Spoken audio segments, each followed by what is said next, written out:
right, welcome back to the channel. I got a question from one of my members on the website about the Negro Act of 1740. And he wanted to know if we weren't slaves until after 1830, meaning white people slaves, but the slave codes were being developed in the 1660s. Were we the creators of the codes?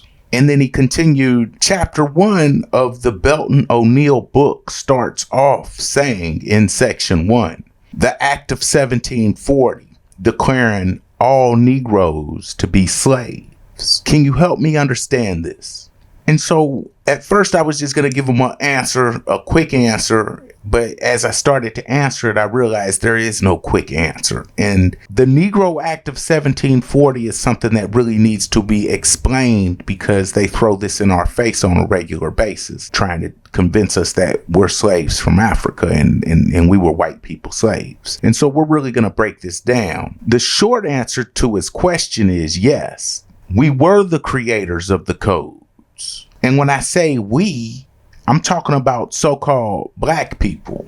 But which so-called black people are we talking about? Because this is very important when it comes to the subject of our enslavement. And it also exposes the same reason why we're all lumped in together into one big group, in the same way that the gods are all lumped in together into one big group, which happened during the spread of monotheism. But like I said, this question really deserves a more detailed answer because it's going to explain a lot of unknown when it comes to the Black Christian church in America and where it really comes from. It's also going to explain and expose some truths when it comes to the so-called Black Israelites and the Black Europeans and how all of them tie together. It will also lead us to how a large group of so-called Black Americans got here in the first place, because we didn't come here as slaves from Africa. And it's going to lead us to who the so-called Black Israelites really are, who was persecuting them, and the reason why they were being persecuted. And all of this traces back to the book of Genesis, chapter 6 in the Bible, at the time of Noah during the flood. But before we get started, make sure to go to the website. It's called Lost Along the Way, and you can get there by going to lostalongtheway.org. Because we really need to wake up to who we are as a people. This is necessary.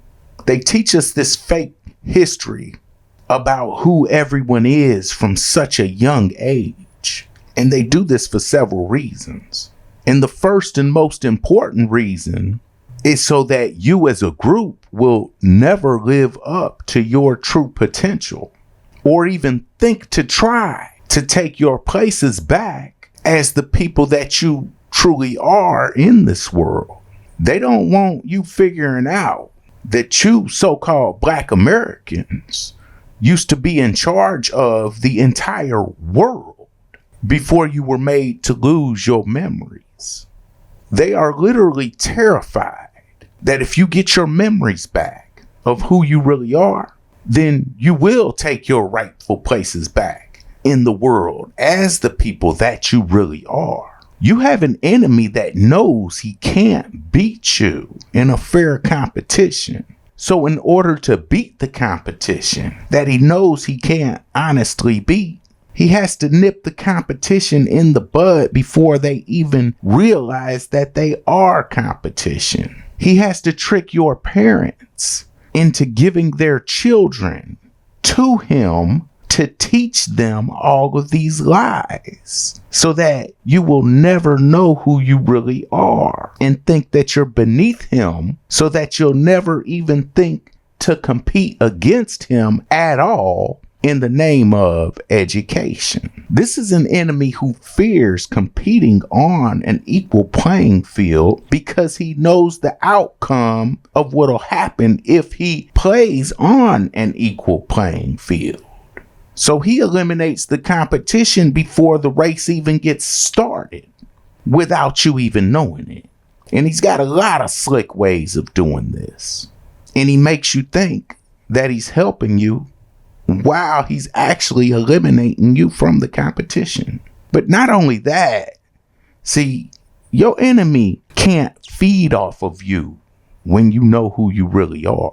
And they look at us as food, and they take our lunch every day without us even knowing it.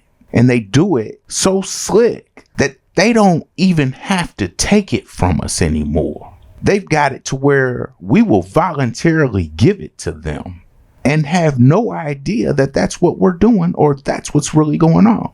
And he's able to do this because we've given him the authority to teach us who we are after he's hidden who we are. And now we don't know who's who anymore. And since we don't know who's who, and we don't know how we got into the situation that we are in, we don't know how we got here in the first place. And some of us don't even know that we're even in a situation at all. And as long as that continues, they're able to continue feeding off of us without us even knowing. We could be living so much better as a people and so much different than we're living today as a nation.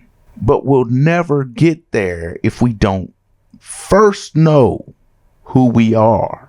We have to figure out who's really who and learn our real history. Without knowing our real history, it's not possible for us to ever fix the condition that they've put us in. And they purposely put us in this situation. See, the lion will never be king of the jungle when he's made to believe that he's the king of the circus.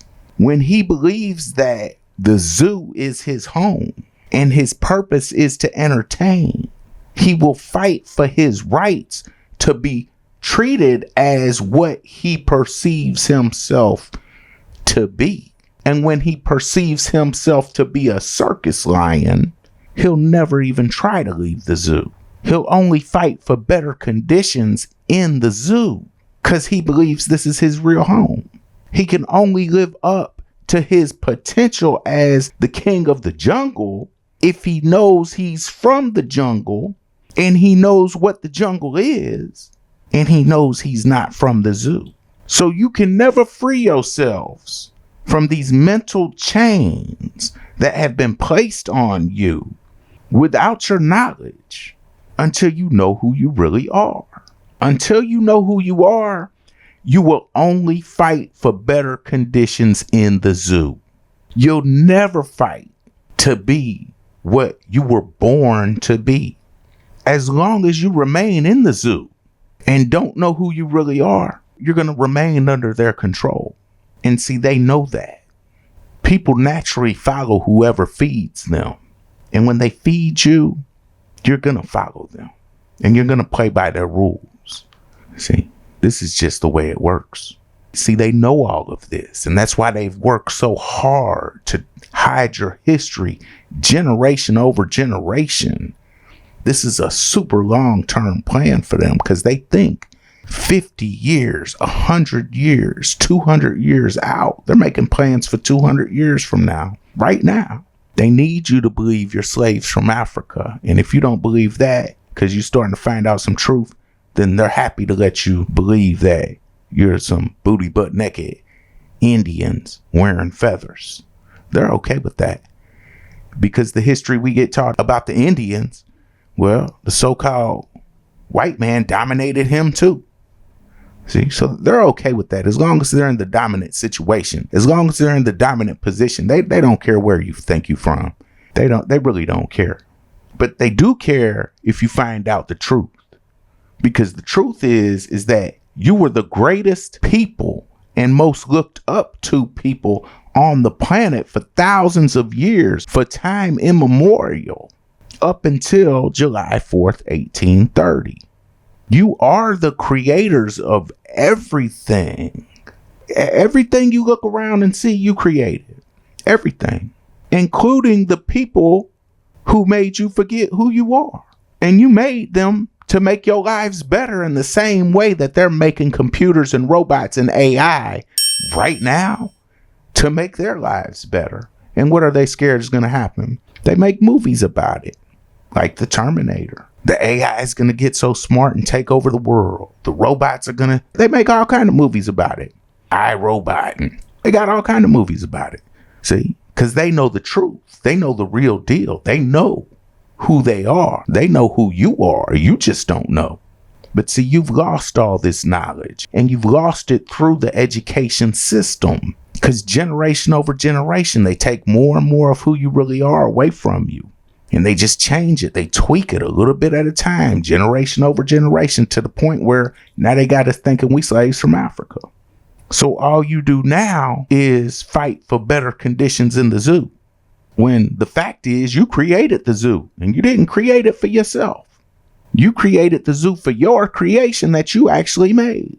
But you don't even know that you have a creation, or you made anything, or that your creation done took you over.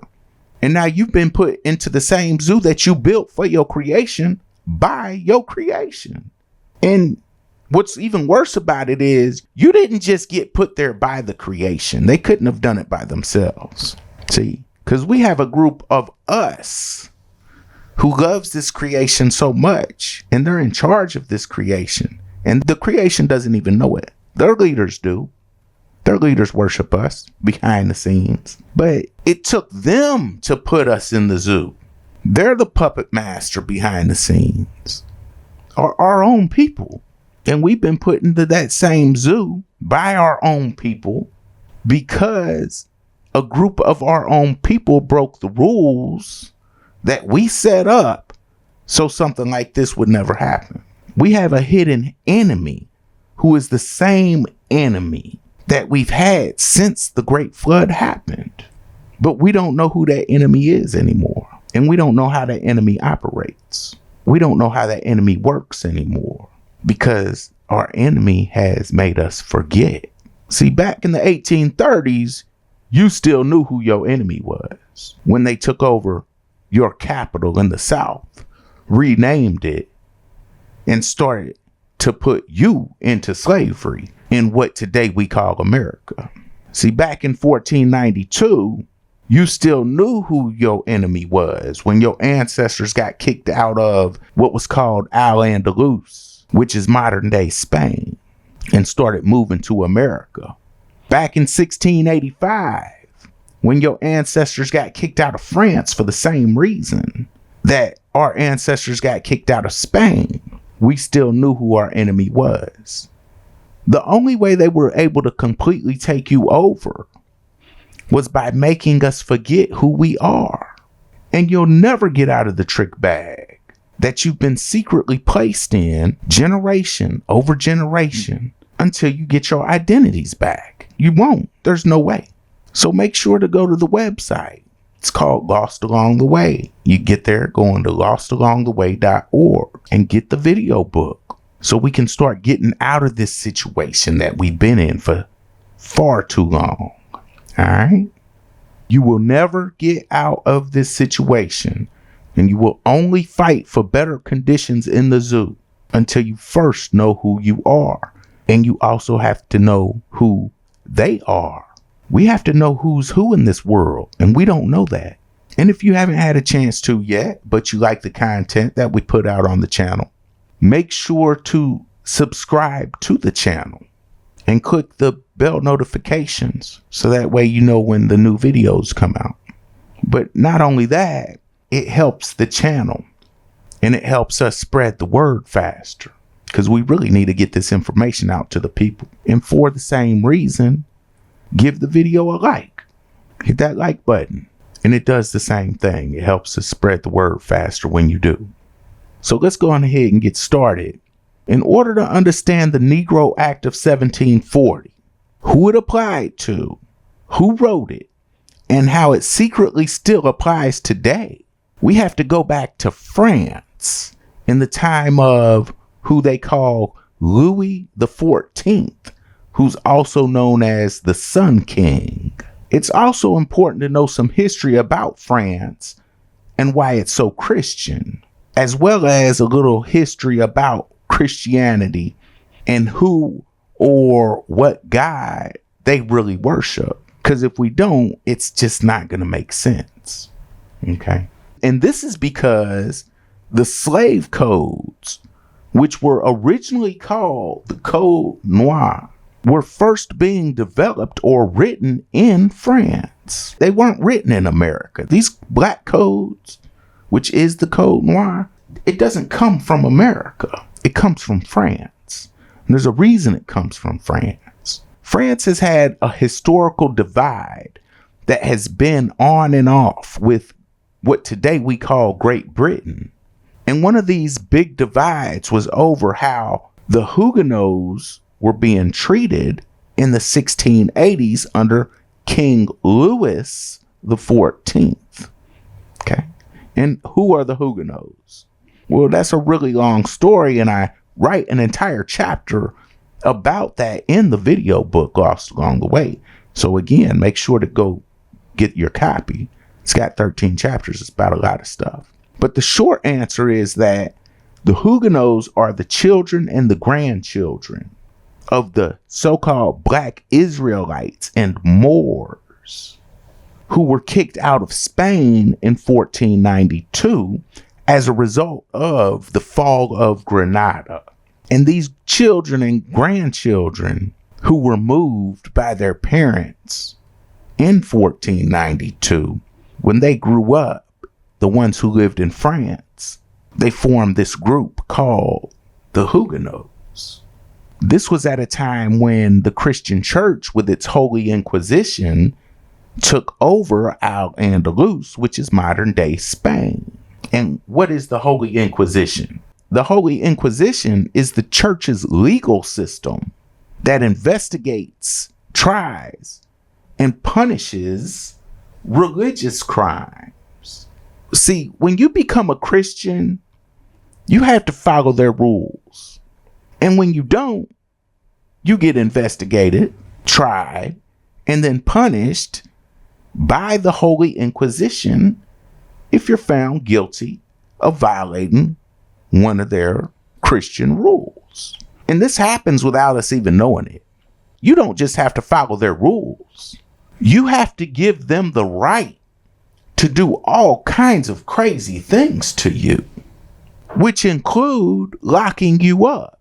We don't think that when we get locked up that we actually gave somebody permission to do that, because they don't have the natural right to do that for so many of the things that we get locked up for. They don't have the right. You actually volunteered to go to jail, but we don't know that. We have to give them permission to torture us. We give them permission to kill us if we get caught breaking their rules. We actually sign documents that give them permission to do these things to us. But this is part of being a member of their club that they call Christianity. You have to voluntarily sign up to be a member of their club. And when you do, you have to legally give them permission to do anything they want to you so they can enforce the rules of their club. This is no different from when you join any other group or any other club that has rules. It's no different from when a UFC fighter joins the UFC or a football player joins the pro leagues. They have to sign a contract that's saying that it's okay if they get beat up. It's okay if they get injured.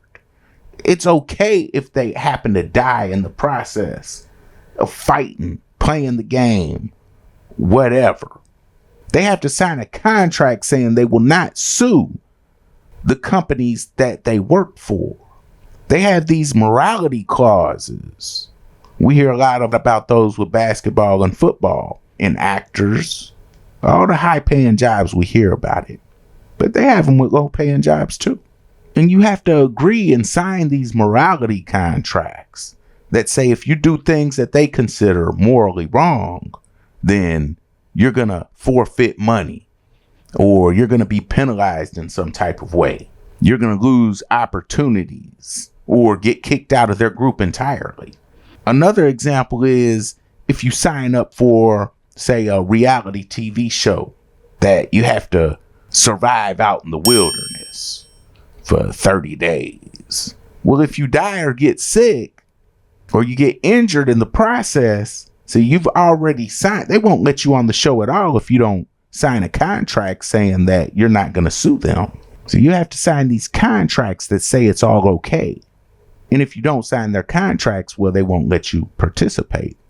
And the thing we don't know about Christianity is that when you join the Christian church, you also sign a contract with them, which says that they can beat you, torture you, put you in jail, put you in prison, charge you all kind of fines and tickets and everything else.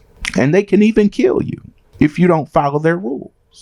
When you sign their contract, you're also required to donate everything you own to the Christian church when you become a member of this Christian club or organization. Christians are not allowed to own property whatsoever. If you're a Christian, and there's ways to tell that you're a Christian, even if you think you're not a Christian, you're probably a Christian if you live here or in any of the Western countries. You're probably a Christian and just don't know it if you don't believe in it, but you're still a Christian because you signed a Christian contract. So if you think you own your car, you're absolutely wrong because you don't have a title to your car. You have a certificate of title, and a certificate of title is not a title. All that is proof that there is a title, and you don't know where it's at. But I know where it's at. It's at Christian Church headquarters is where it's at because you gave it to them.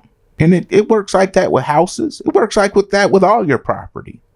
And when do you sign this contract to be a member of the Christian church? Well, your parents sign it for you when they fill out your birth certificate. They donate their baby. Every time somebody has a baby and gets a birth certificate and files their birth certificate, that paperwork that they're filing is them donating their child to the church. This is an actual donation process. You don't even own your own kids. And then when you get older, then you sign that contract for yourself in the form of a driver's license when you register to vote. And there's so many other ways that you sign this contract. But you sign up to be a Christian without ever even knowing it. So it doesn't matter if you don't believe in God or Jesus. If you signed up to be a Christian, then you're part of the Christian church, period. And these contracts that you sign are completely unlawful. They're completely unlawful. But they rely on you to acquiesce your rights. And that's what we do. So I'm not going to get into all the details of these Christian contracts right now because it really deserves a video of its own. And I'll make one about it. But it's important to understand these basics when it comes to being a member of this Christian club that they call a church and how it's going to relate to this discussion. So when the Christians took over Al-Andalus, they gave the so-called Black Israelites, who again are the parents and the grandparents of the Huguenots, at first they gave them 4 months to either convert to Christianity, in other words, join their Christian club, get out of their homes in this land that they renamed Spain. It was never called Spain until 1492. And by becoming a Christian, they ended up extending this time period of 4 months by a couple months. But after the final extension, if you hadn't converted to Christianity or they caught you practicing Judaism in secret after you converted to Christianity, that was a big rule you better not break. Then you were hauled off to jail, tortured into a confession, and then they burned you alive on a cross on a Saturday. And when you became a Christian, you gave them the right to do these things. Burning people alive on crosses was literally the Christians' weekend entertainment at this time. And they did it on a Saturday because that was the day of worship to what they like to call your devil god. So some people left and others stayed and converted. And others pretended to be Christians in public, but they would secretly practice their illegal religions at home.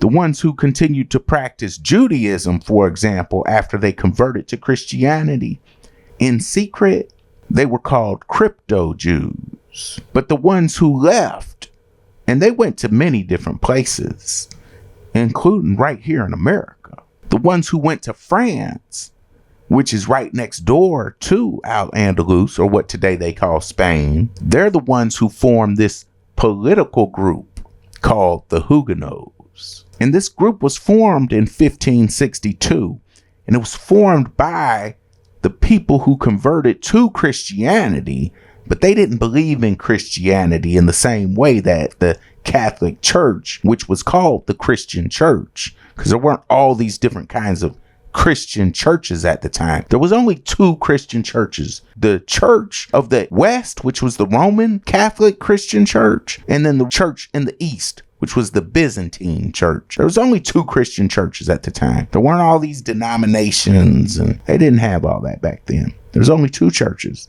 And before there was two, there was only one. It split into two churches, the Eastern Church and the Western Church. But the Huguenots had a different belief system than the Western Church. And as a result of these differences in beliefs, they formed a new version of Christianity, which they called Reformed Christianity, or Calvinism, which is a major branch of Protestantism.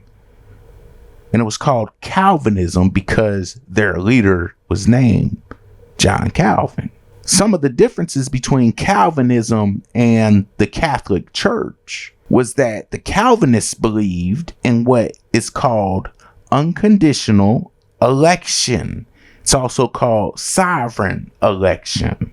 This is a belief that asserts that God has chosen from eternity those whom he will bring to himself based on foreseen virtue, merit, or faith in those people. So this has nothing to do with you can do the right thing or have enough faith in God to change any of this, but rather God already made his choice, and his choice is unconditionally grounded in his mercy alone.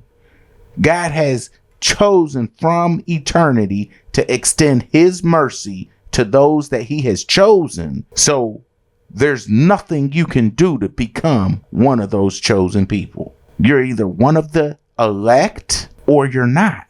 They also believe in what's called limited atonement.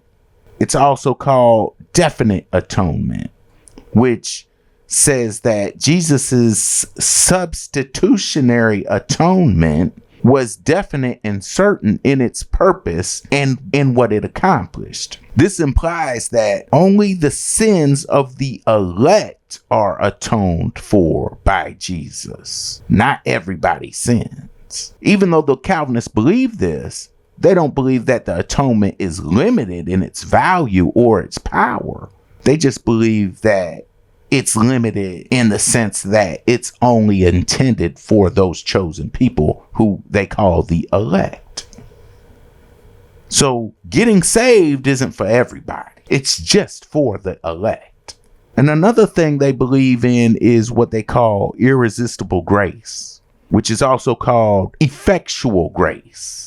And this says that the saving grace of God is effectually applied to those whom he has determined to save. And these are the elect. And this saving grace overcomes the elect's resistance to obeying the call of the gospel. And this grace brings them into the saving faith. And there's other differences as well. But these differences in beliefs would bring the Catholics and the Protestants into a lot of conflict.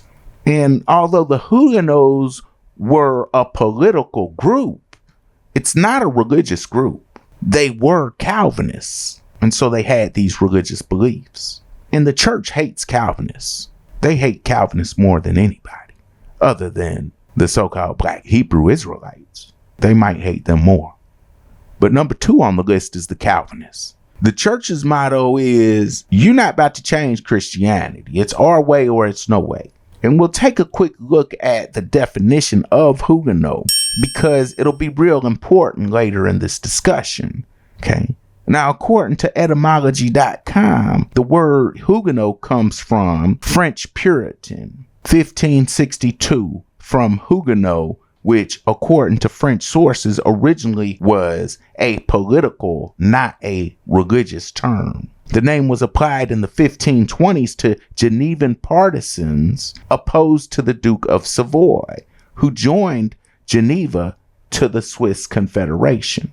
And on most likely guess, probably it is an alteration of Swiss German Huguenots, which means Confederate, from Middle High German Huguenots. So these are the Confederates, and we'll keep that in mind as we get to the end of this discussion.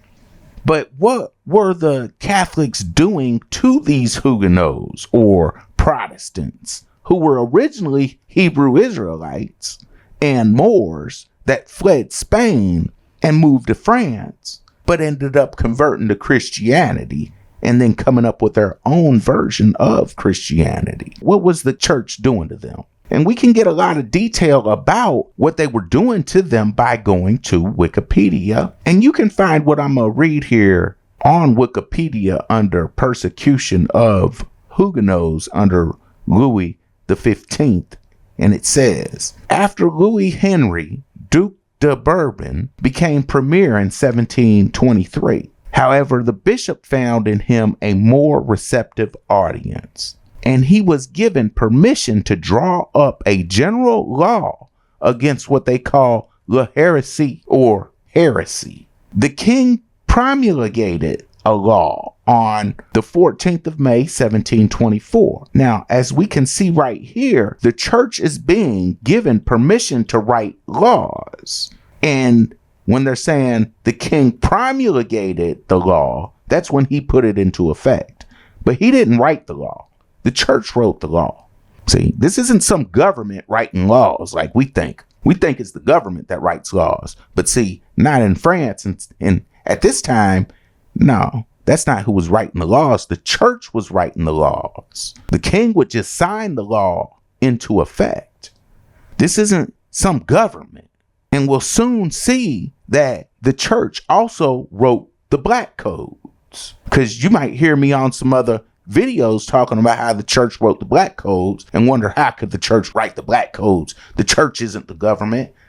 Yes, they are. The church, the government we have today comes from the church. All of the constitutions and all of these parliaments and all of this type of government, all of that is from the church. It's a whole nother video, except just to make it short, the church took over the king. And they made the Senate and the Congress and the legislature, the parliament, they made them in charge. Okay. But we're going to continue reading this. Of all the grand designs of our most honored Lord and great grandfather, there is none that we have more at heart to carry out than that which he conceived, of entirely extinguishing heresy in the kingdom. Arrived at majority, our first cause has been to have before us the edicts whereof execution has been delayed, especially in the provinces afflicted with the contagion. We have observed that the chief abuses which demand a speedy remedy relate to illicit assemblies, the education of children, the obligation of public functionaries to profess the Catholic religion, the penalties against the relapsed, and the celebration of marriage, regarding which here is our intentions, shall be condemned preachers to the penalty of death, their accomplices to the galleys for life. And the galleys are the people who row the boat, and they just row the boat all day, and the women to be shaved. Now there's two things that are extra important for you to see here. First is their insistence on killing the leaders who are the pastors who are preaching this, what they call heresy. And the other most important thing is educating the children. Most of us think that they want to teach our children so they can be good, productive members of society and get good jobs and make good money. But no, that has nothing to do with your education, not the way they teach it. They need to educate your children so that they can get rid of what they call the contagion, which is their competition, which is this religion that they don't agree with. The other part is something that some of you have heard me talk about before, which is the Christian ritual of tonsure. And this is when you have to cut off all your hair for the church. And you can see here that this is a punishment. And they cut your hair to prove you're a Christian, because that's what you have to do right after you get baptized, is cut your hair in the ritual that they call tonsure. They just stopped openly doing it in 1973. But tonsure is where you have to shave your head. And that's why they said to the women, they must have their head shaved. But we're just going to continue. After the women get their head shaved, then they get imprisoned for life. Confiscation of property. Parents who shall not have baptism administered to their children within 24 hours and see that they attend regularly the catechism and the schools, to fines and such sums as they may amount together, even to greater penalties. Midwives, physicians, surgeons, apocrites, domestics, relatives, who shall not notify the parish priests of birth or illness, to fines. And we're going to start noticing that they still do all of this today. So you can start to see who's still in charge and where all these things that so many of you call conspiracies really come from. Because what's really crazy is that so many of us will walk around and talk about these things on social media, but then turn around and say that the solution to all these conspiracy theories and all this crazy stuff that we hear about is we need to return and run to Jesus. That's the solution. And they say this in the same videos or the same posts that you read. But what they don't know is that Jesus and his church are the ones who are implementing the same conspiracies that you run around talking about. So they up here complaining of all this rituals and conspiracies and everything else. So why would you, in the same exact video or the same exact post, tell you to run back to the people who are the ones who implemented the same exact conspiracy that you over here complaining about? But let's continue. Persons who shall extort the sick to the galleys or imprisonment for life, according to sex, confiscation of property. The sick who shall refuse the sacraments, right? So what are sacraments? They're solutions to whatever your problem is. They're drugs, okay?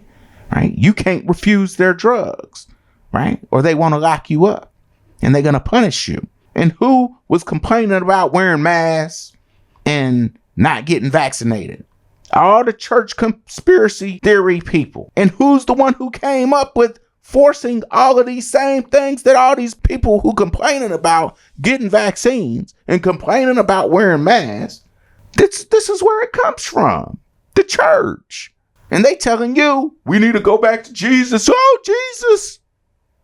Jesus is the one who made this. He the one who made all these rules in the form of the church. I mean, you really can't make this up. They literally laugh so hard every single time at you when you have the audacity to complain about these same things. And then you turn around and run and say that the solution is to run to Jesus. I mean, this is just, it's crazy. It's absolutely crazy how mind warped we really are. But let's continue. If they recover, to banishment for life. If they die, to be dragged on a hurdle. So if you die and you didn't get your sacrament or your medicine, the medicine they want to give you, they're not just happy with you dying. They're going to take your dead body and drag it on a hurdle. Desert marriages are illegal. The children born of them are incompetent to inherit.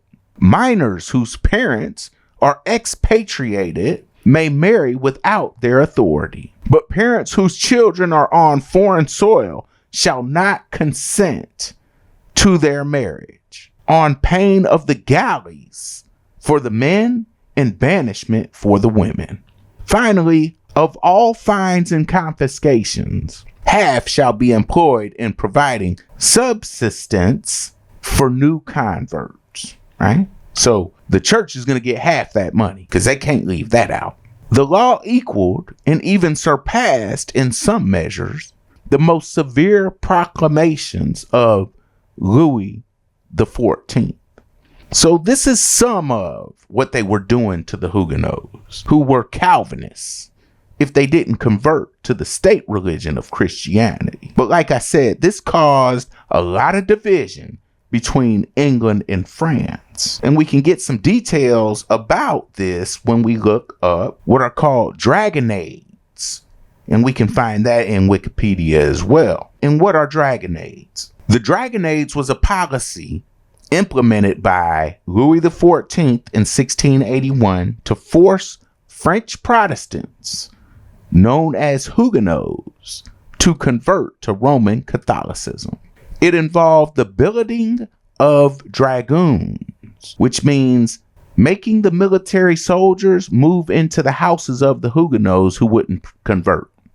So the French Royal Army in Huguenot households, with the soldiers being given implied permission to mistreat the inhabitants and damage or steal their possessions. Soldiers employed as part of this policy were derisively referred to as missionary dragoons. So imagine the church government moving their soldiers, the French soldiers, into your house to terrorize you, steal all your stuff, damage your property, so they can make you convert to Christianity. This is Christianity. And this is what they were doing. This isn't maybe. This is what they did. This is written law. Christian law, written by the church. Everything we just read was written by the church. The persecution of Protestants caused outrage in England and created a wave of literature in protest against the inhumane treatment of Huguenots, thousands of whom fled to England to seek asylum. The dragonnades caused Protestants to flee France even before the Edict of Fontainebleau of 1685 revoked the religious rights granted to them by the Edict of Nantes. On January 17, 1686, Louis XIV claimed that his policies had caused the Protestant population of France to decline from 800,000 to 900,000 to 1,000 to 1,500. So this is some of what the Christians were doing to the Huguenots. And this isn't all of it. This is just some of it. These are some highlights. But it got worse. They passed what they call the Edict of Fontainebleau in 1685, which is what revoked the Edict of Nantes, which allowed the Huguenots to live in France in peace without being harassed and persecuted. So when they revoked it, this is what would cause the religious persecution to completely go crazy. And this is also when the church, who was again writing all of these laws for the king, and he was rubber stamping every one of them, this is when they wrote what's called the Code Noir in the same year, which is called the Black Codes in English. Code Noir is the French name for the Black Codes. It just means Black Codes in French. And who were the Black Codes written for in 1685? The same people that they were moving their soldiers into their houses, cutting their hair, torturing, locking up, murdering. The Black Huguenots are who were being persecuted. And again, who wrote the Black Codes? And who was the one in charge of implementing the Black Codes into law? The Catholic Church wrote the Black Codes. And King Louis XIV, the Sun King, put them into law. And what did King Louis, because see, his name wasn't Louis, okay? They changed his name because they changed the names of everybody. Because King Louis is a made up so-called white man. But King Louis, who was the actual Bourbon king, see, he's black. He's what today we would call black. The entire Bourbon aristocracy was what today we call black at this time, and their family members, who were the Stuart kings and queens of England, were also what today we call black. This is all the same family. And here's some proof that King Louis was black. If we look at the Annual Register, or A View of History, Politics, and Literature for the year 1774, the third edition, we find a passage that states, Louis the 15th was the handsomest youth in France. He had a swarthy complexion, fine features, a gracious aspect, and an interesting physiognomy. The fire and expression of his eyes were striking. He was strong and muscular, had an elegant person, and a majestic and graceful deportment. So he was a so-called black man. And how do we know that? Because the definition says he was swarthy, and swarthy means black. This was one of the ways they described so-called black people back then. And we can go to the dictionaries and look up the definition of swarthy, especially in the older dictionaries where they still tell the truth and don't change the definitions. So the answer to the member's question on the website is that, yes, so-called black people did write the black codes, or what's called in French, the Code Noir. And Louis the 15th was a so-called black man, just like his father was. All of the kings and queens of not just France, but all of Europe were so-called black people. But some of us modern folk might wonder, well, why would so-called black people write the black codes? See, because that doesn't make sense to us today in the context that we know what the black codes are. See, it just doesn't make no sense, especially when we know what the black codes have meant to us as so-called black Americans. But see, when we know the history of Christianity and Judaism, it makes all the sense in the world. When we can combine the stories of the Bible with the other ancient texts and the other ancient religions and see how it applies to our real history, then it becomes even more clear. When we know that Adam and Eve were made to do that work that the angels, who are also called the Agigi in the Sumerian text, no longer wanted to do. And we know that in the 6th generation, this new creation that was made started to become beautiful, and the angels came down and started to make babies with them, which their babies ended up being called the Nephilim. And when we know that the angels who created the Nephilim were punished for mixing with the creation that they had made to do the work they no longer wanted to do. And when we know that the creation, as well as the angels who made babies with them, were being held by Pharaoh as prisoners or slaves and were broken free by the leader of the fallen angels, who was also being punished and had escaped himself from his punishment, then we know that there's an ancient hatred between the angels who fell towards the angels who did not fall, who were imprisoning the ones who did. When we know that these angels are men, not some spirits or weird looking creatures or aliens or reptilians or people with wings, and see, then it starts to make sense. And how do we know that the angels are really men? Well, one place we can see that very clearly, and there's others, but one place we can see that very easily is in Hebrews chapter 13, verse 2, where it says, "Do not neglect to show hospitality to strangers, for by doing, some people have entertained angels without knowing it." Now, you wouldn't have to worry about entertaining angels without knowing it if the angels weren't men, now would you? Of Of course not.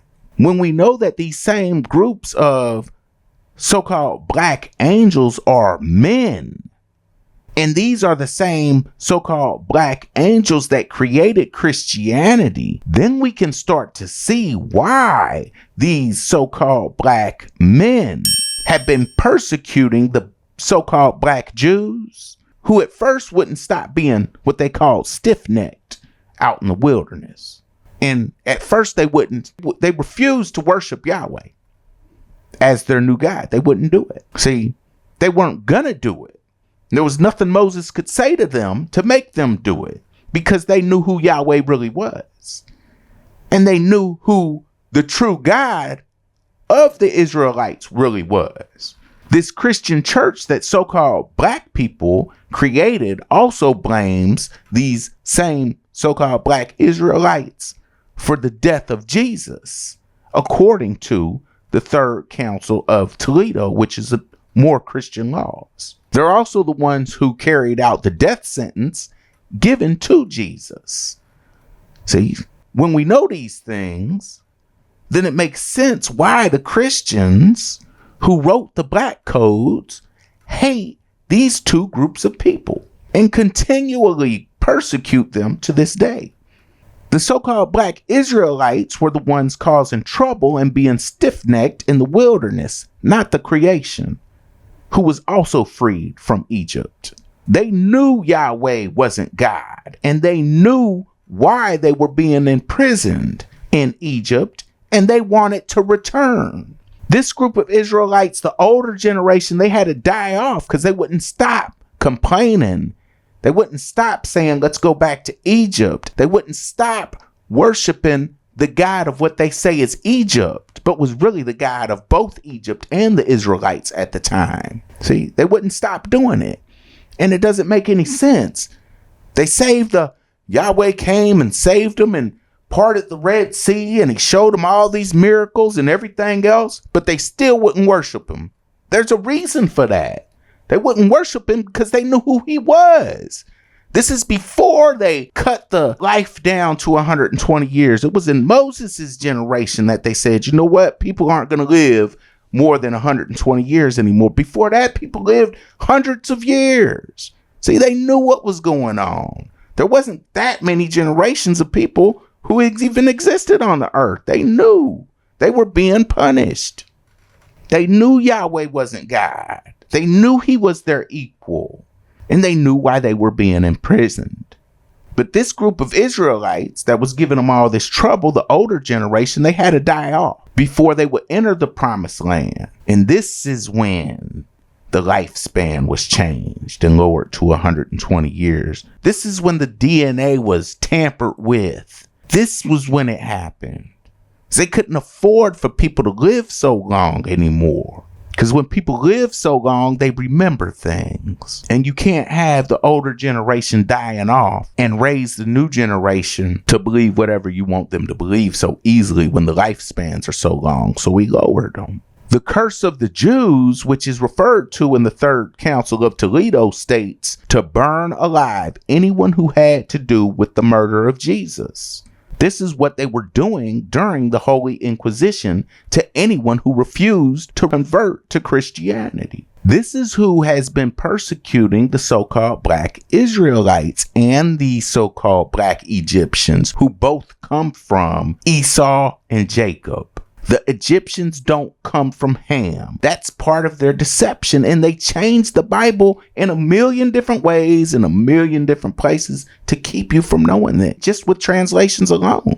Even though our persecutors come from the so-called black Israelites because they were being punished for making babies with and saving the creation during the Great Flood, they now hate their own people because of this punishment, among other things. These are the fallen angels who constantly reincarnate into new bodies right here on earth. And they're able to do it faster because they tampered with the DNA and made our lifespans maximum 120 years. And now they mess with the food so bad that the average person only lives to be 80 today. These are the fallen angels who do this. And what was King Louis's title, the Sun King. He's just another reincarnation of Jesus. And who does the sun represent? Jesus. That's why the symbol of the Catholic Church is the sun. Christians are sun worshipers. But today's low-level Christians, see, they don't know that anymore. And how do we know that? Well, let's just do some quick investigation. Who is called the light of the world? Jesus is the light of the world. And where do we get light from? We get light from the sun. Who do we call the Most High? Jesus is the Most High. And why do we call him the Most High? Because he's the sun. And the sun is at its most high at 12 o'clock noon. His enemy is Set in the Egyptian religion. And who is Set? The one who comes out after the sun sets. The devil who lives in darkness. Jesus is the Prince of Light. Christians' day of worship is Sunday. Jesus is the risen Savior. And why has he been risen? Because he rises every day, just like the sun rises every day. And he dies for 3 days out of the year, starting on December 22nd and rising again from death on December 25th. This is the resurrection. And who owns the sun in the sky?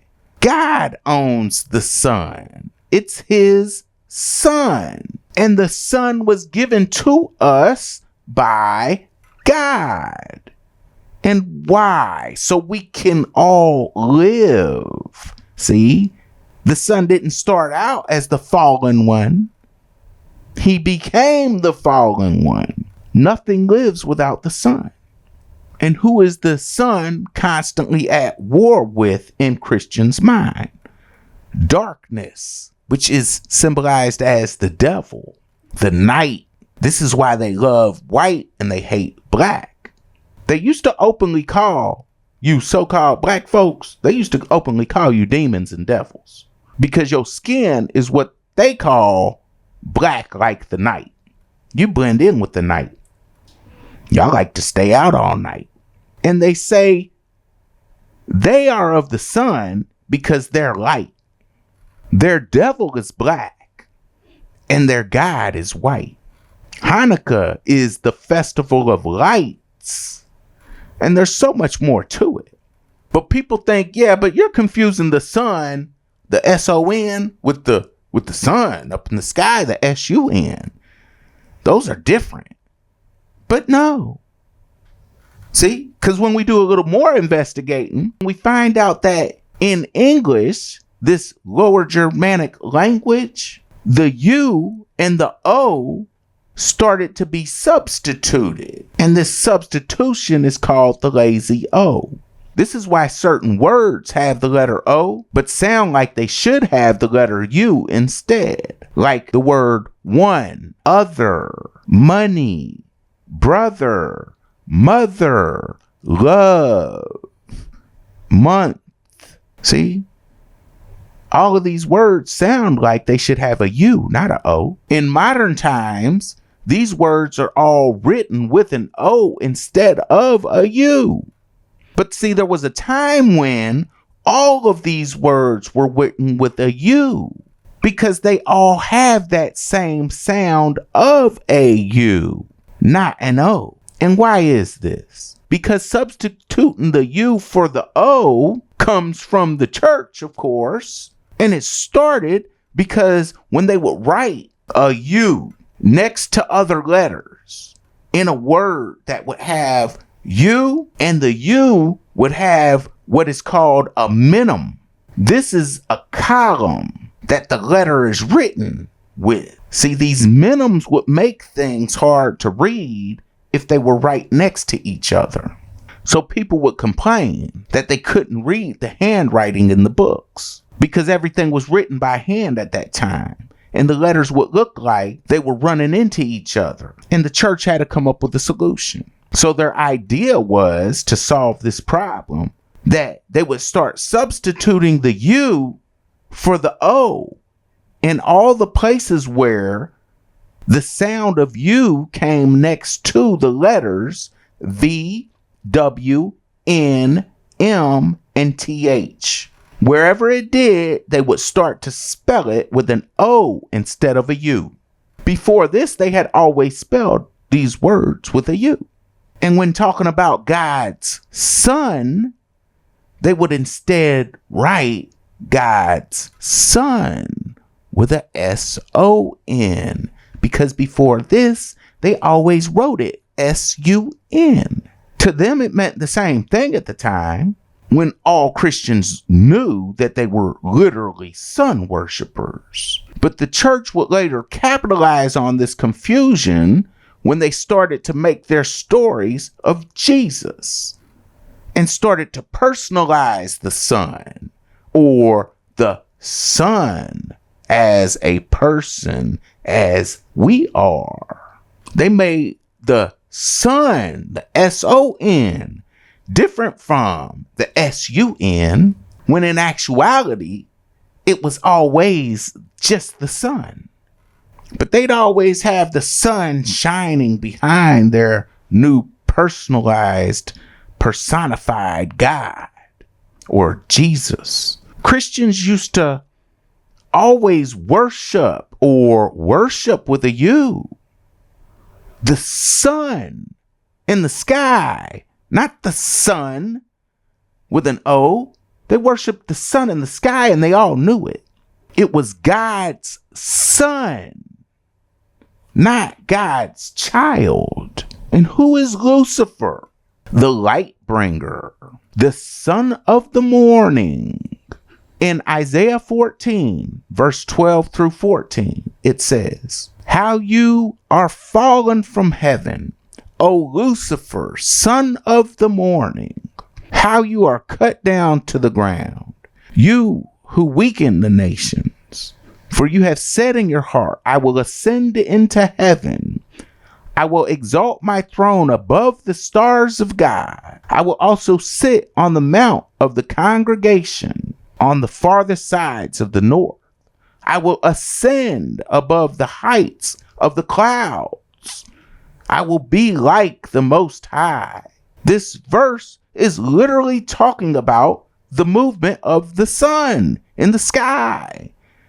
No different from Jesus, who is God's Son. It's saying, I'm going to ascend above the heights of the clouds like the sun. It's going to exalt the throne above the stars up in the sky like the sun. And what was King Louis's, the 14th, what was his title? The Sun King. And who does the sun not like? The Israelites. The church blames on killing the sun. This is why they were cursed in the book of Matthew, chapter 27, verse 4 and 5, where it says, "I have sinned by betraying innocent blood," he said. "What is that to us?" they replied. "You bear the responsibility." So Judas threw the silver into the temple and left. Then he went away and hanged himself. And this is the reason they lynch the tribe of Judah. But they also burn us. And why?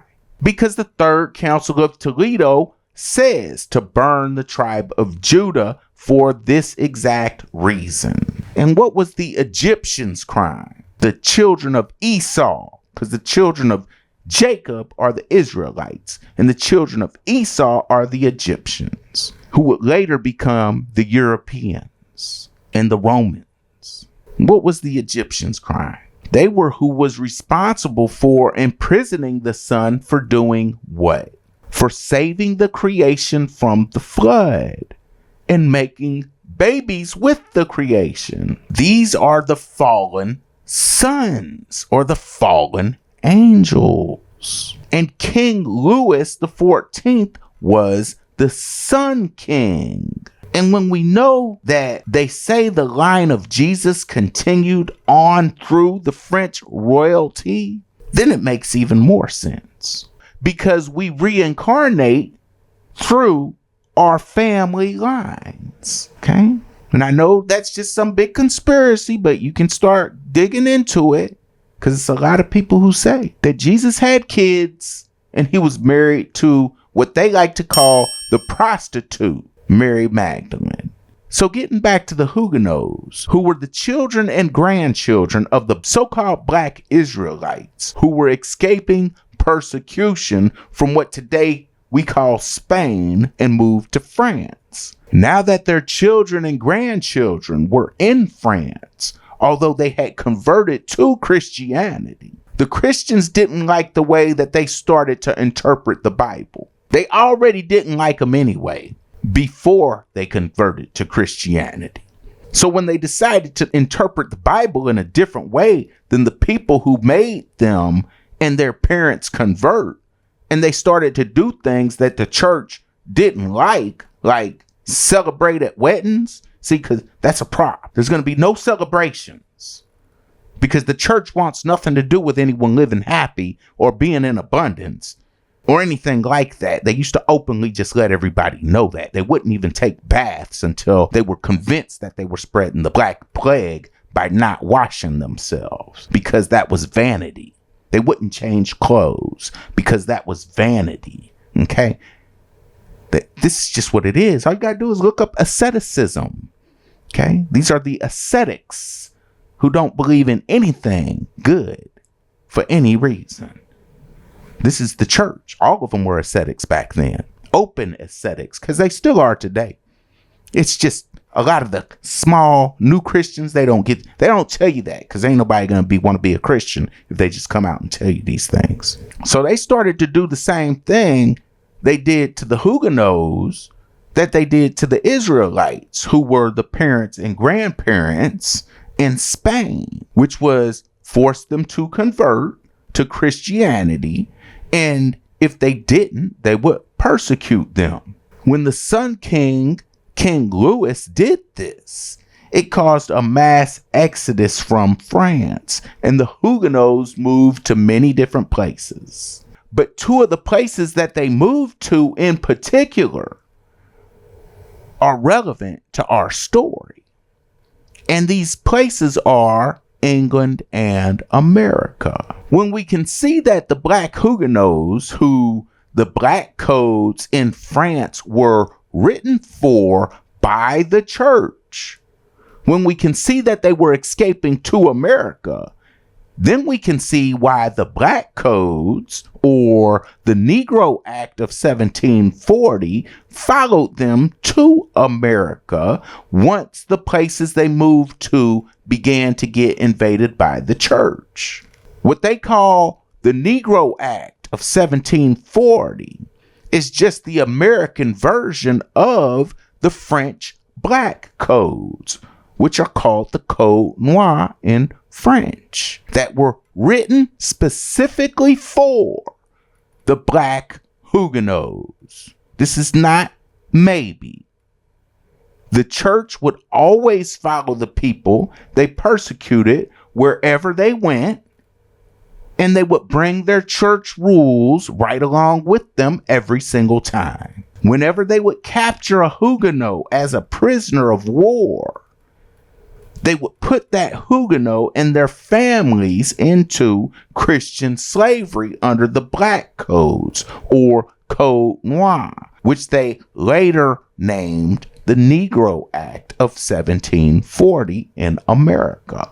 The Black codes were not written for Africans. They don't say anything about Africa in the Code Noir or the Negro Act of 1740.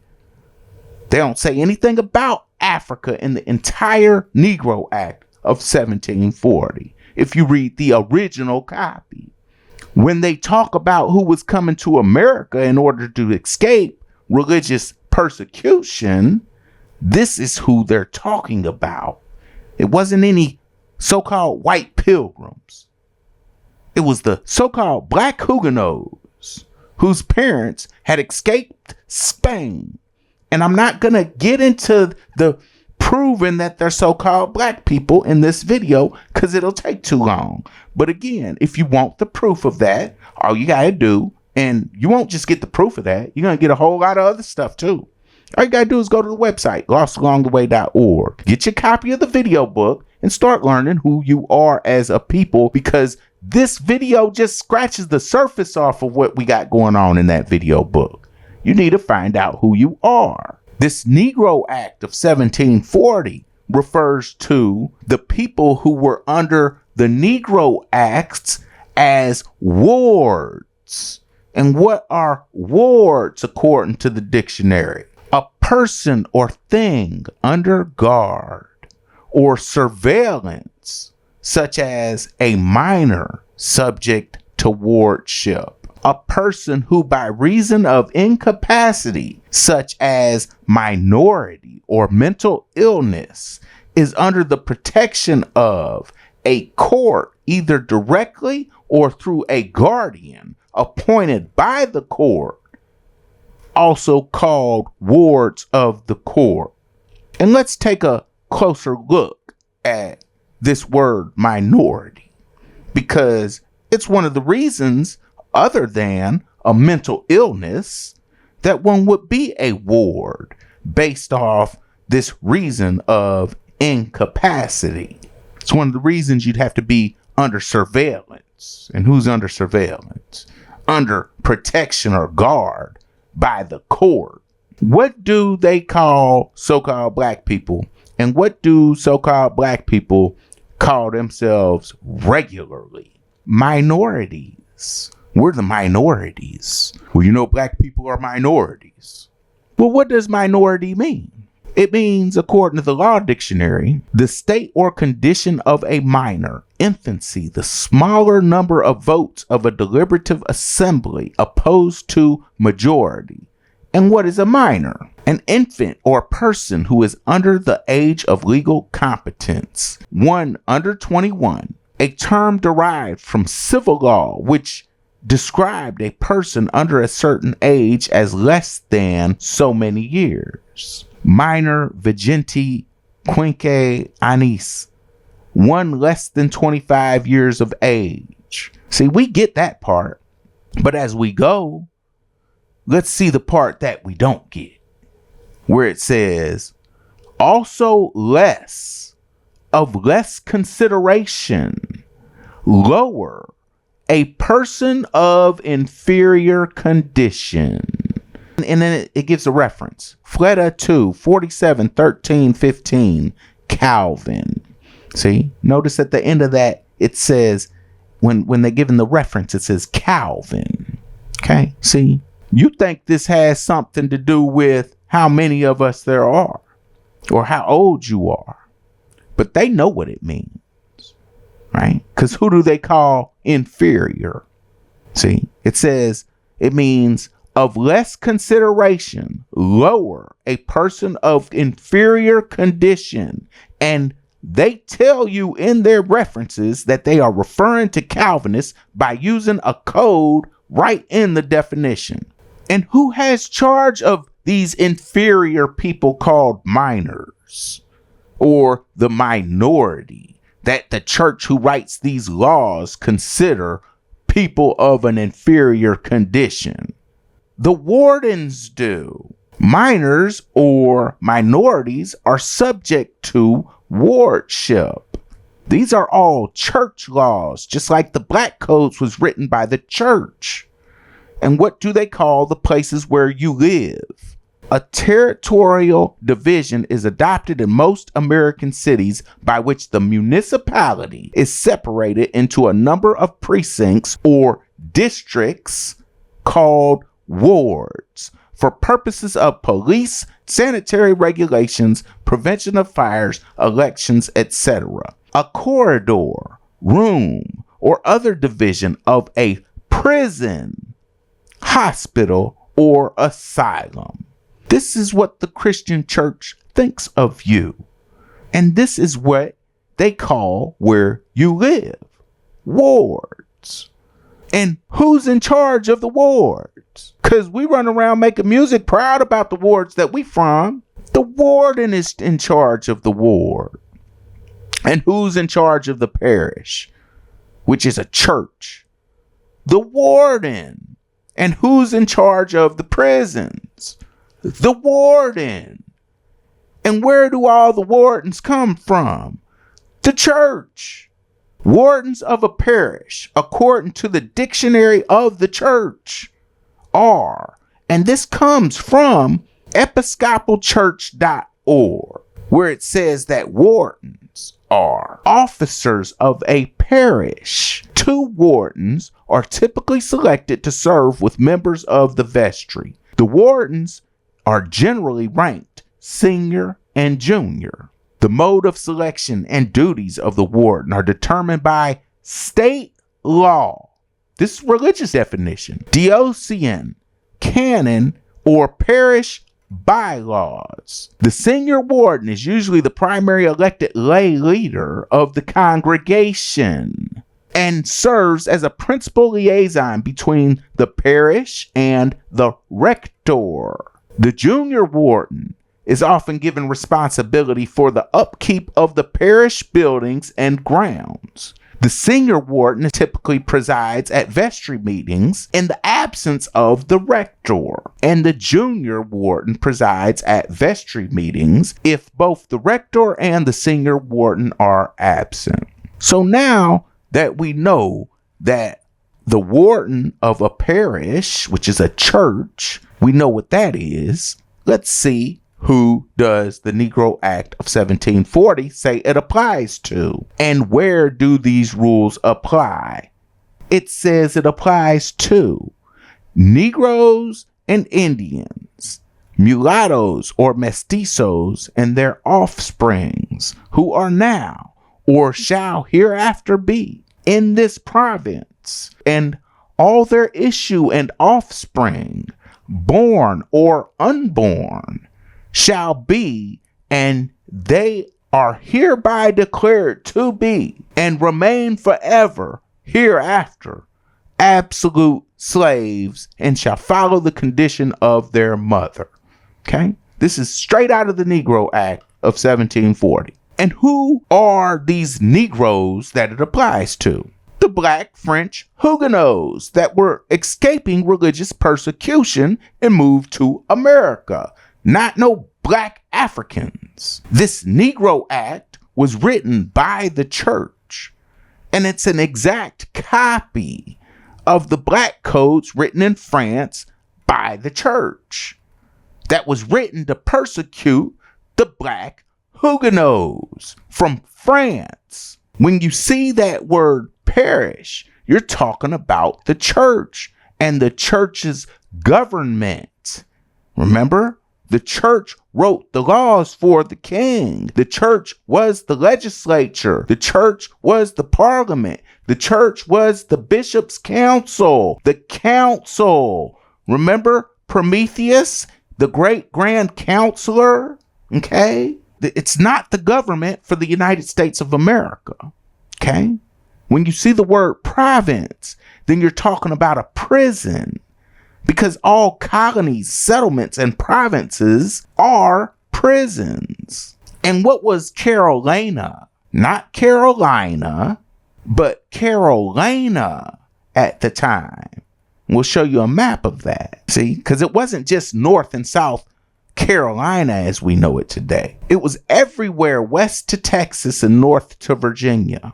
And who was populating what's called on this map Carolina? Because that's not the real name of it, but that's what the Brutians, or what we call today the British, that's what they called it. Well, Sir Robert Heath was Attorney General under King Charles I, and in 1629 the king granted Heath with a patent and title to the territory of Carolina, which is named after King Charles. Plans were discussed for the transportation of families and the erection of fortresses. There would also be English colonists, but the majority would be French Protestant refugees. And who are these French Protestant refugees? The so-called Black Huguenots that the Black codes were written for.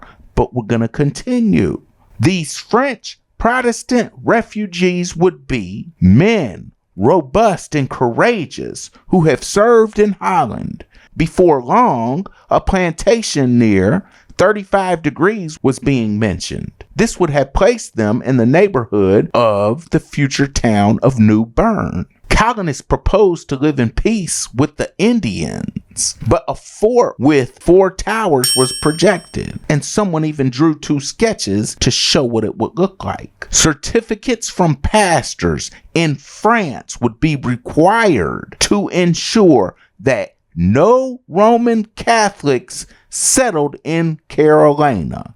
They were not welcome, and we know why after reading all that stuff we just read about what the Catholic Church was doing to the Huguenots. Records would be kept and names and vocations recorded in a book. Such fine plans were perfected that by mid-May 1630, Lord Berkeley, in association with William Boswell, Samuel Vassall, Hugh L'Amy, and Peter de Lix, drew up an agreement with Heath for planning their colony.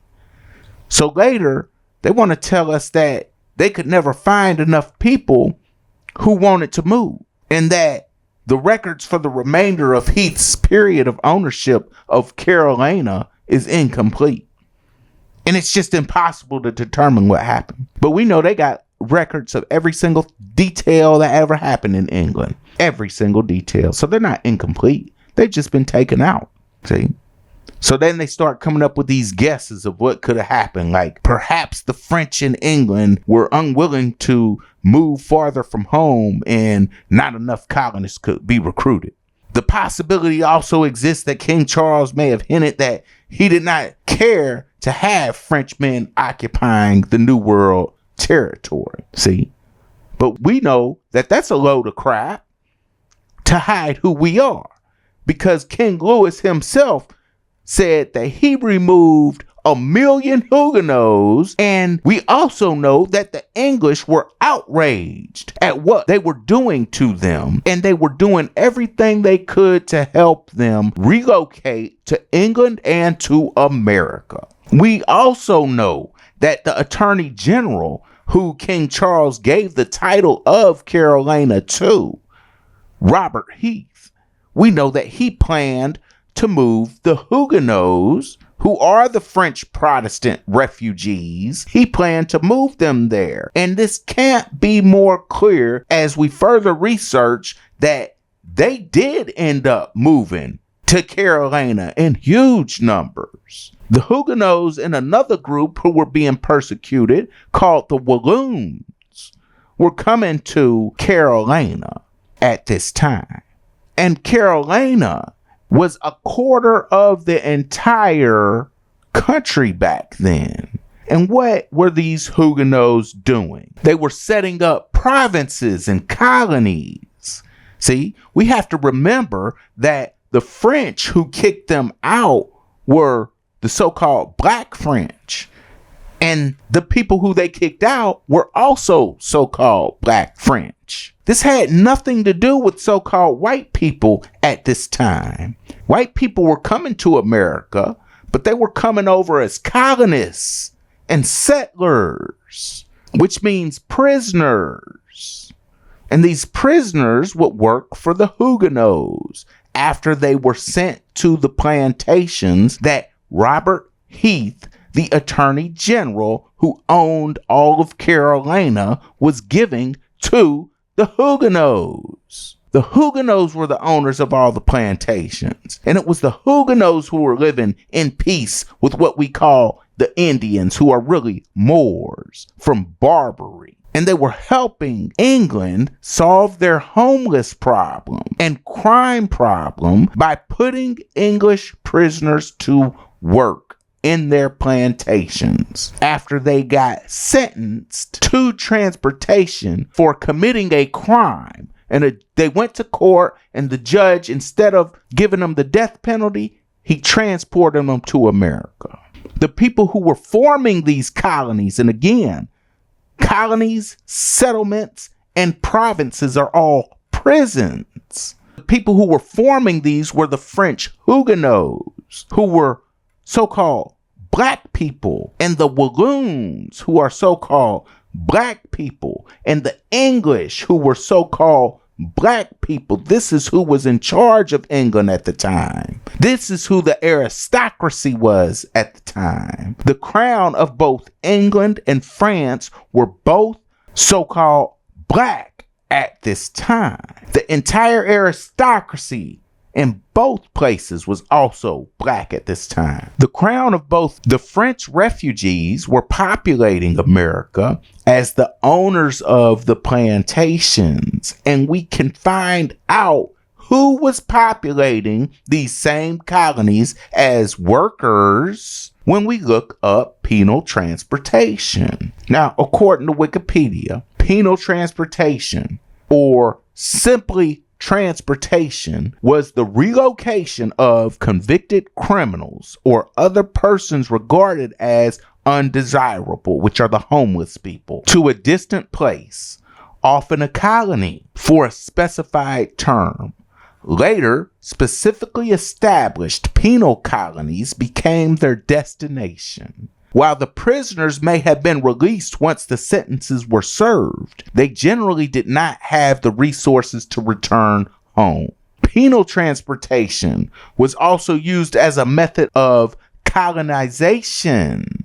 For example, from the earliest days of English colonial schemes, new settlements beyond the seas were seen as a way to alleviate domestic social problems of criminals and the poor, as well as increase the colonial labor force for the overall benefit of the realm. Initially based on the royal prerogative of mercy, and later under English law, transportation was an alternate sentence imposed for a felony.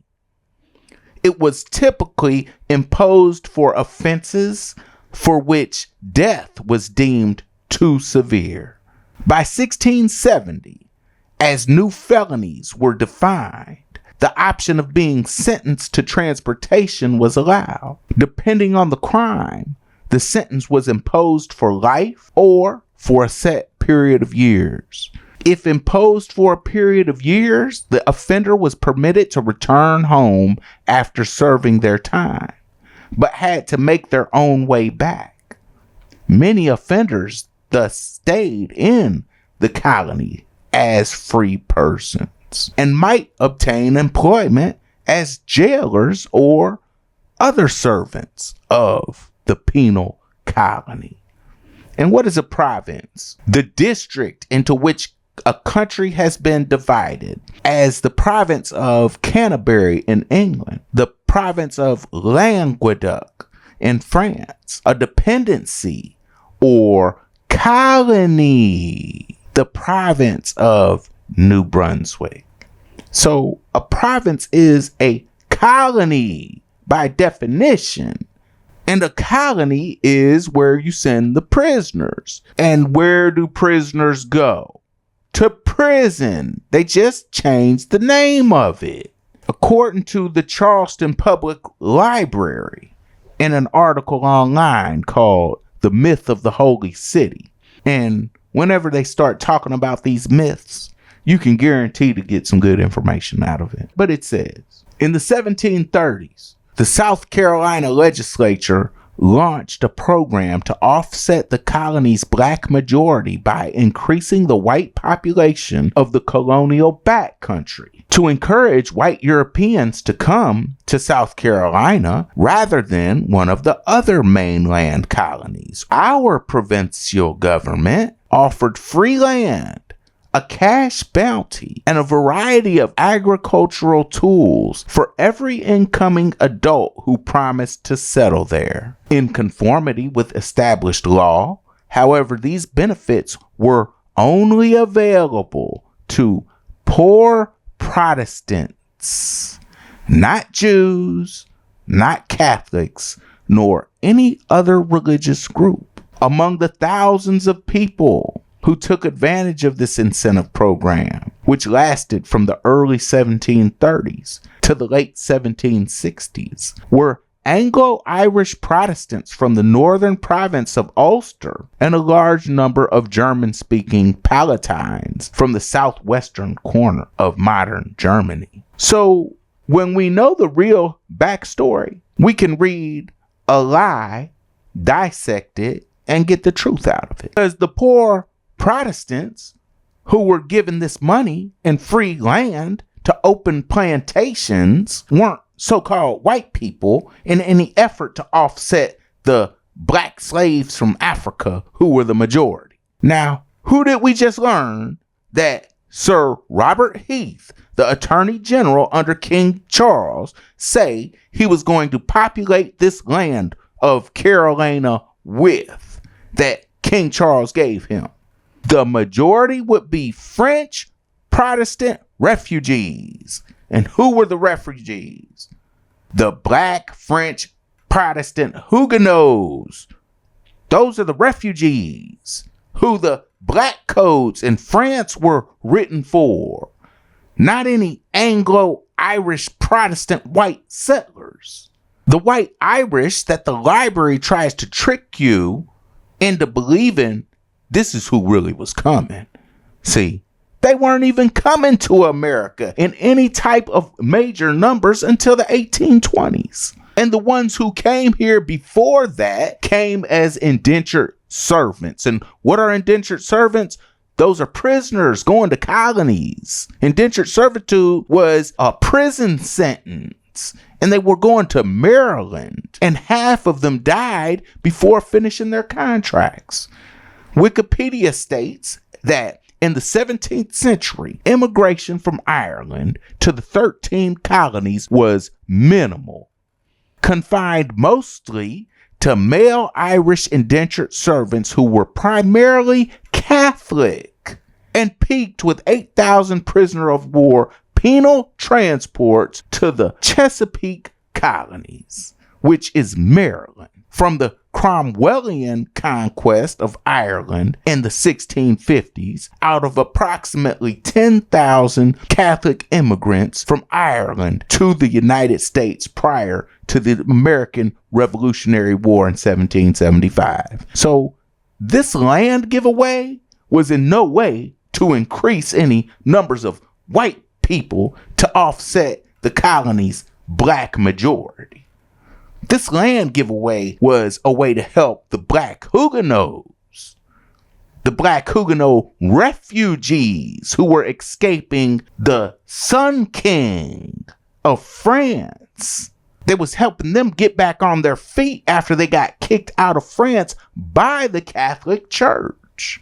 The so-called white people who were coming to America before the Revolution were all coming over as indentured servants, or as they prefer to say, colonists and settlers, all of whom were indentured servants. So when we know that at this time only 5 Catholic churches even existed in the 13 colonies, and they were all in Maryland, then we can see even further into the lies that they try to tell so they can erase our history away from us and replace it with them. But the article from the library also states that in autumn of 1755, for example, British forces began forcibly removing the large population French Acadians from the maritime provinces of eastern Canada. Portions of these Acadian or Cajun refugees were distributed among each of the colonies in North America, and more than 1,000 of them arrived in Charleston during the winter of 1755 through 1756. Unlike other groups of immigrants who came to colonial Charleston looking to start a new life, the French Acadians were well known to be staunchy Catholics. For this reason alone, the government of South Carolina offered as little assistance to these men, women, and children as humanity would allow. When we know the history of these people, we find out that these were the Catholic Jacobites, who the Protestants were at war with in England and Scotland. And these are also so-called black people who were fighting on the side of King James, the Catholic English black Stuart King, the same one who wrote your English Bible or translated the English Bible or had the English Bible translated into English, that lost the crown to the Protestants there. Many of these prisoners of war were sent to Canada, where they continued to fight the Protestant, but it continues. The Acadians arrived here in a state of complete poverty, having been expelled from their homes in Canada, but they were denied the free land and cash bounties extended to all Protestant immigrants at that time. Our government grudgingly made minimal provisions for them to receive blankets and medicines, while most Carolinians refused to accept them as neighbors. In this inhospitable land of plenty, hundreds of Acadians died in South Carolina, and the rest eventually fled to French outposts in Louisiana, Saint Domingue, or back to Canada. So the Protestants, who obviously were running South Carolina, wanted nothing to do with anything Catholic. And why? Because they had just finished running away from the Catholics in France. And with the help of the English Protestants, they moved mainly to New York and also South Carolina. The Black French Huguenots were getting money and free land to move there. So knowing that they were in total control of South Carolina at this time, which includes the time of 1740, when the supposed Negro Act of 1740 was supposed to be written. And we know that the Negro Act of 1740 is an exact copy of the black codes that the church wrote in France in 1685 as they were persecuting the black Huguenots. And when we know that the Catholics were not welcome in South Carolina at all, and that there were only 5 Catholic churches at this time, period, in all of the 13 colonies, and they were all in Maryland, then how could the black codes of France have moved to South Carolina in 1740 and be renamed the Negro Act of 1740 at this time? There weren't any Catholics in South Carolina, with the exception of the ones in the 1750s who came, who are the Acadians, who they didn't help, and they just let them all die. The black codes are a Christian law. These are Catholic laws written by the Catholic Church, stamped into law by the Sun King. And they were written to persecute the people in charge of South Carolina. So this Negro Act of 1740 couldn't have been implemented in South Carolina at this time at all. It makes zero sense when you know the real story. When we know the real backstory and have added 1 and 1 and made 2 so we could get the real truth, then it's real easy to see when the English crown wrote laws, they would keep all of their laws in books. And we can go back hundreds of years and find English laws in books. All of their laws are written in books. They don't just have a piece of paper, some pamphlet. That's not how the English, that's not what they do. They write their laws in books. They don't write it just on some piece of paper. Like when we look at what's supposed to be the original copy of the Negro Act of 1740, we see that it is written just on paper. It's not in any book at all. When we know this, and when we know to find the laws of England at the time, we have to go to the law books, not the law pamphlets, the law books. that are also called statutes at law, then we can clearly see that for some suspicious reason, the statutes at large of South Carolina just so happen all to be copies that have publishing dates after 1830. And when did so-called white people start getting their freedom from black people? On July 4th, 1830, when Andrew Jackson and the Catholic Church took over New Orleans. So these copies of the black codes are just that, copies of make-believe codes that never existed in South Carolina. If they really did, then the math would add up. The backstory would make sense because we know the church wrote them. And there would be original copies in the statutes at large. Just like, because these are English colonies, they weren't free yet. This is before the American Revolution, when South Carolina still was English, part of the English crown. Just like there are laws for all of the laws of England, including those for the colonies, well, there would be laws for this too. But they just inserted these laws into history and knew you would never get the backstory to begin with.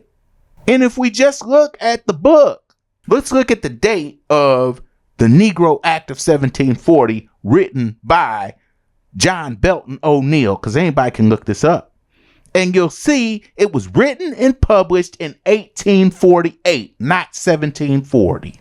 That doesn't count that he says in his copy that it applies to slave Africans when what is supposed to be the original copy, that's just papers, not in any book, but this is supposed to be the original copy, that they took off the internet, but we found in what's called the Wayback Machine, which saves everything that they delete from the internet. It says nothing in this so-called original about any Africans and never mentions the word Africa, not one time in the entire original, not once. Please look up the original and read it for yourself, and you can find it right on Wikipedia under the Negro Act of 1740. At the bottom, there's a PDF. So although the black codes are real and were written in France for us, they never made it to South Carolina in any form of any Negro Act of 1740. This is just completely made up because so-called white people were still the slaves in 1740. But they don't want you to know that. And when you know the real story of all of this, you can prove it's made up, just like we just finished doing. The black codes are French law written by the church. And they didn't start applying those black codes to us here in America until after they started to take us over, which started in what they changed to a French name, New Orleans, starting on July 4th, 1830, after the Catholic Church and the French army and the African army took over New Orleans alongside Andrew Jackson, their favorite president of all presidents. And if you really want all the details about all this, about all the black codes, how they still apply today, in addition to so much more of the real story of how they've tricked us into believing that we're the slaves and we're from Africa and we don't got nothing to do with no Europe, and Europe is white and Asia is Chinese and America is these red Indians, okay? If you want the real truth, and you will never, ever, ever be able to help your people, I don't care who you are. The only thing you're going to do is try to make us better, give us better conditions in the zoo. We don't need to be in the zoo at all. We don't need to be in the zoo no more. Okay? It's time for us to wake up to who we really are. It's time to wake up to who we are. You will never help your people until you know who you are. It don't matter how smart you are.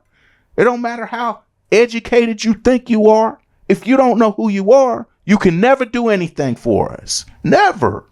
You can't do nothing for us. We done been tricked into believing we slaves from Africa. And we not slaves from Africa. And now they trying to trick us into believing, okay, well, if you wasn't the butt-naked Africans in the jungle, then you was the butt-naked Indians wearing feathers in America. And that's just not true. Because they're okay with us being the butt-naked Indians wearing feathers, doing our tribal dances, living in tents. They okay with that. See? They don't want you to know who the so-called American Indian really is, okay? You're not American Indians, okay?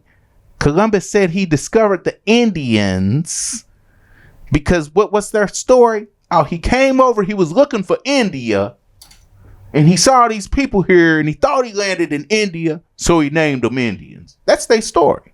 But India wasn't India in 1492. It was Hindustan, and it didn't become India until the 1940s. So how on earth did he name this group of people Indians because he thought he was in India when India didn't even exist till 500 years later? Come on. See, we got to start waking up to this. We got to know who we are.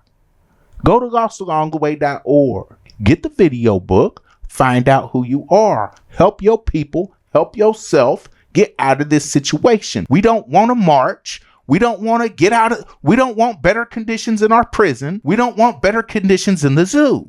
Okay? It's time to get out the zoo.